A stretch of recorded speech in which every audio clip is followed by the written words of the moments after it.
सात संगत जी, प्यार से कहना जी। सात संगत शब्द नंबर 151 है जी।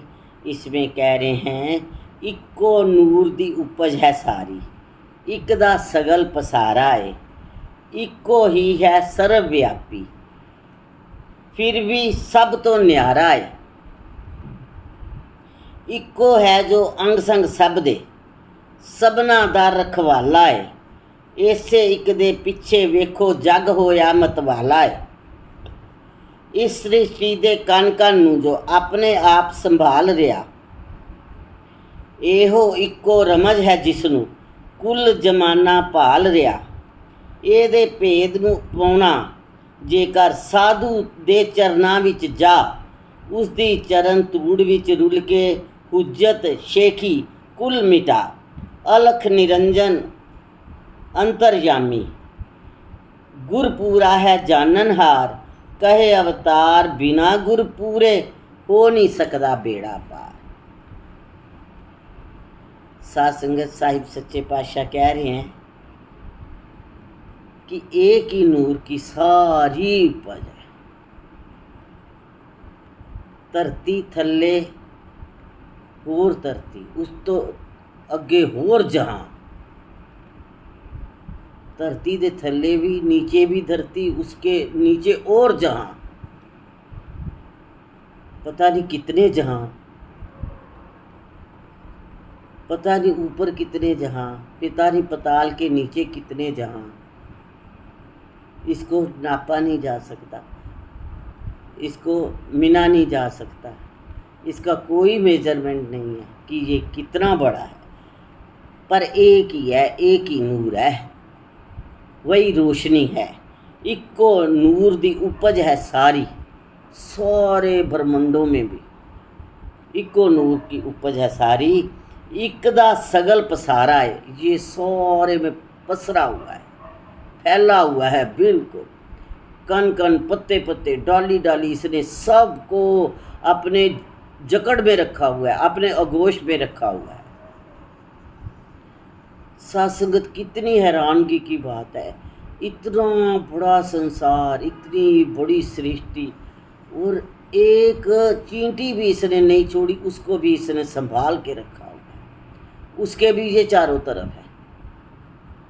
हाँ, बड़ी से बड़ी चीज़ों के, पहाड़ों के, नदियों के भी पास, और हमारे पास भी, और चींटी के पास भी, और घोड़े गधे के, जिसको बहुत गंदा कहें कि ये शराबी है, ये ऐबी है, उसके पास भी, क्योंकि इसका पसारा जो है, उसने तो कोई जगह नहीं छोड़ी हुई, वो पूरे में पसरा हुआ है। इक्को ही है सर्वव्यापी, फिर भी सब तो न्यारा है।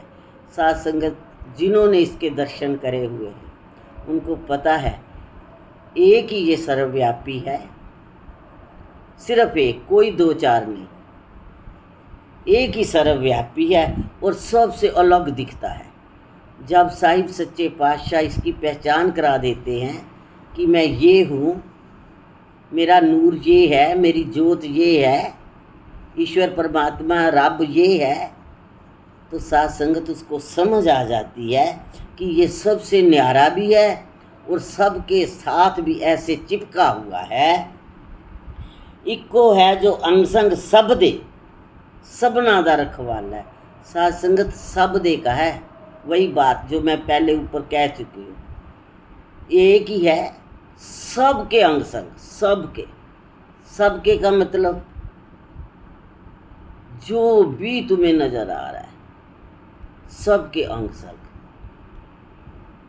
चाहे कोई बड़ा से बड़ा है, चाहे कोई छोटा से छोटा है, चाहे कोई काला है, चाहे कोई नीची जात कह लो, कोई ऊपर वाली कह लो, कोई अमीर कह लो, कोई गरीब कह लो, कोई ठिगना कह लो, कोई लंबा कह लो, जो मर्जी, सब के साथ ये एक जैसा बिहेव रखता है, ये एक जैसा प्यार कर रहा है।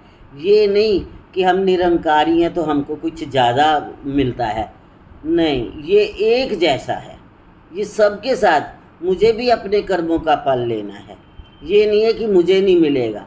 अगर मैं गलती करूँगी तो मेरे को तो उसी टाइम थप्पड़ लगता है। सात संगत कई बार ज़िंदगी है सफ़र काटा है बहुत लंबा, गलतियां हुई हैं, थप्पड़ पड़ा है, महसूस हुआ है। साथ संगत मेरे को ये बात करते करते एक बात ध्यान आई।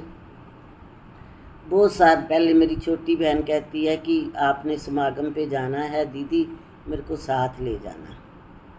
हमारी यहाँ ना बसें बहुत भर जाती हैं, मेरे छोटे छोटे बच्चे ना घबराते हैं, तो आपके पास गाड़ी है, मेरे को ले जाना। मैंने कहा ठीक है, आप मेरे पास आ जाना, हम दोनों बहनें जाया करेंगी, अच्छा लगेगा, आ जाना। मेरा घर थोड़ा सा दूर था और वो मम्मी के घर जाकर रुक गई कि मेरे को इधर से ले लेना। मेरे को पता नहीं कैसे इतना गुस्सा आया कि ठीक है, हम भी जो दाल रोटी खाते तेरे को भी खिलाते, तू 2-3 दिन 4 दिन मेरे पास आके रहती, तू मम्मी के घर क्यों रही। और साथ संगत इतना मेरे को गुस्सा आया, कर्म की बात मैं अपनी कर रही हूँ कि मैं उसको लेके नहीं गई, छोड़ गई वहीं। जब लेके नहीं गई तो समागम पे निरंकार ने मेरे को भी नहीं जाने दिया। रास्ते में गाड़ी का एक्सीडेंट हुआ, मेरी बेटी भी थी, बेटा भी था, इनके बच्चों के पापा भी थे, लेकिन सिर्फ मेरे को चोट लगी, सिर्फ मेरे को। ये तीनों ठीक ठाक।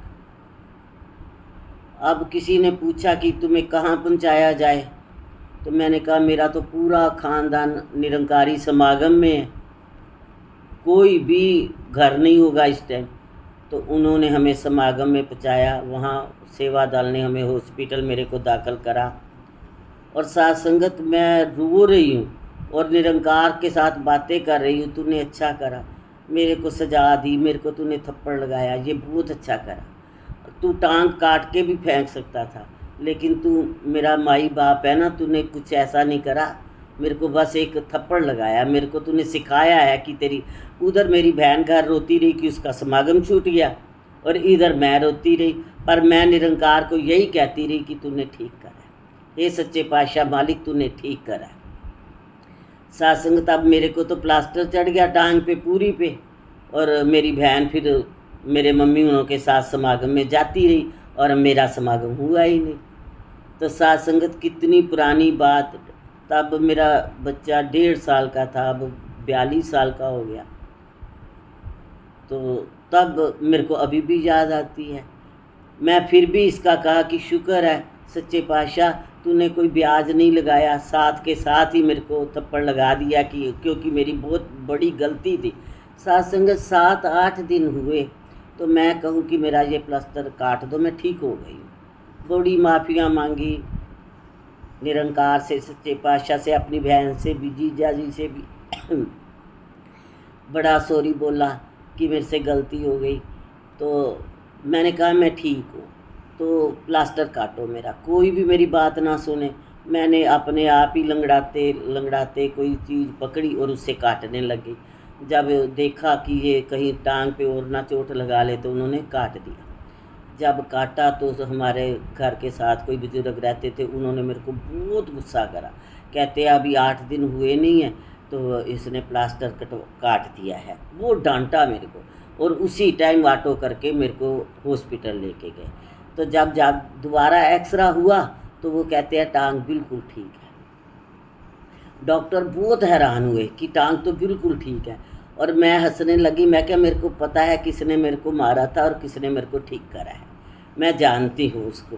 तो सारे हैरान भी हुए और मैं वाकई बिल्कुल ठीक हो गई। तो कहने का भाव है कि ये नहीं है कि ये सिर्फ हमारा है तो तुम्हारा नहीं, तुम्हारा है तो हमारा नहीं, ये सब का एक जैसा है।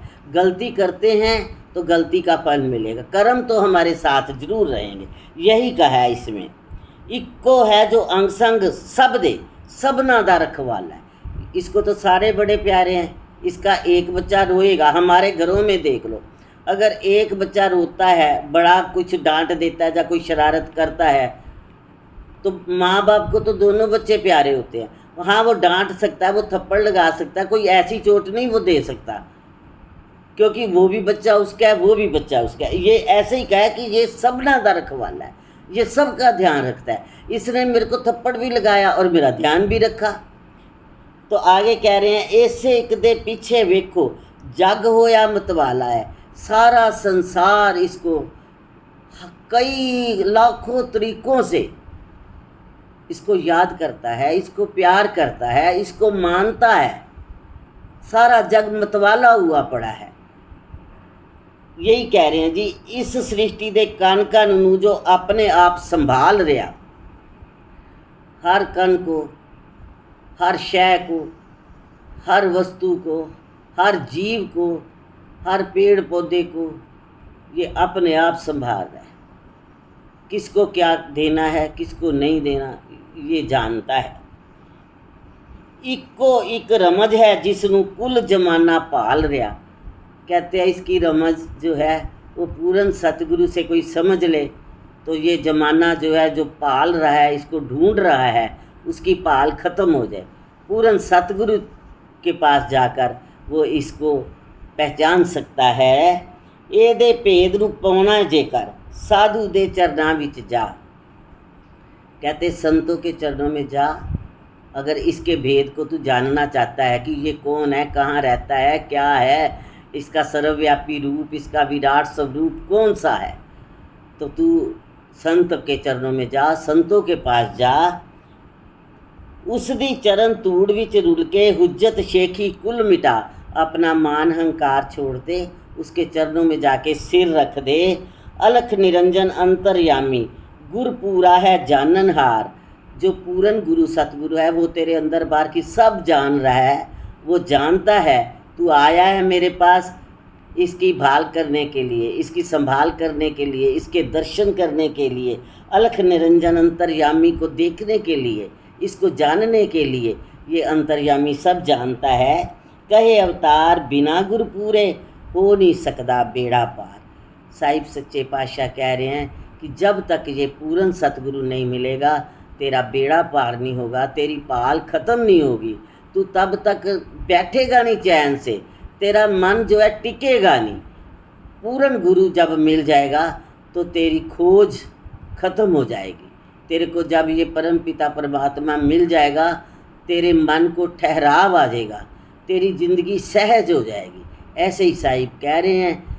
साथ संगत जिनको ये मिल चुका है वो ये सारी खुशियाँ, सारा आनंद मान रहे हैं और निश्चिंत निफिक्र होकर, बेफिक्र होकर इसके साथ अपना सफ़र काट। साथ संगत जी प्यार से कहना जी।